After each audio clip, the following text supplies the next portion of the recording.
ভাইজারগুলো শেষ, একটা হ্যান্ডেল গেছে। গাইস কেমন আছেন সবাই? আশা করি সবাই ভালো আছেন। তো দেখতে পাচ্ছেন এখন গাড়ি অ্যাক্সিডেন্ট হওয়ার পর হেঁটে হেঁটে যাচ্ছি, কেমন মজা লাগতেছে। এই যে এটা দেখুন, অ্যাক্সিডেন্ট করার পর কি অবস্থা। मुझसे प्यार करती है या नहीं करती है? তো গাড়িটা কালকে অ্যাক্সিডেন্ট হয়েছে, পুরো ভাইজারটা সামনেরটা চলে গেছে। তো কী করবো, ঠিক করে নিতে হবে এখন। তো পরে আপনাদের দেখাবো গাড়ি ভাইজারটা কীভাবে ভাঙছে আর কোথায় ভাঙছে।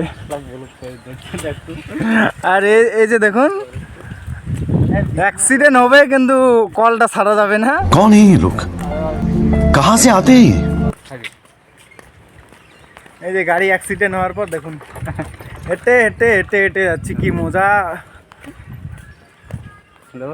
কি মজা হেঁটে যাওয়ার।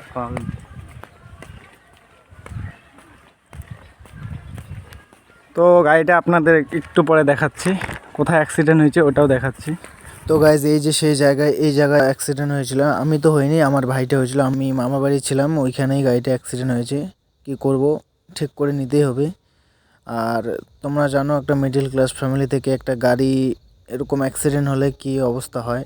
একটা হুন্ডা যে শাইন গাড়িগুলো আছে, ওই শাইন গাড়িগুলো এসে প্রায় 80-90 স্পিডে দাঁড়া থাকায় অবস্থায় এই গাড়িটাকে এসে আমার গাড়িটাকে মেরে দেয়। তো অনেক কিছু ক্ষতি হয়েছে।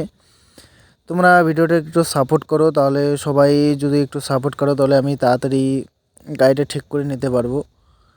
আর তোমাদের সাপোর্ট আমার অনেক দরকার। গাড়িটা অনেকই ক্ষতি হয়েছে, টোটাল মিনিমাম কষ্ট 20,000-25,000 তো লাগবেই, আমি যেটা মনে করছি। তো দেখতেই পাচ্ছেন ভাইজারগুলো শেষ, একটা হ্যান্ডেল গেছে।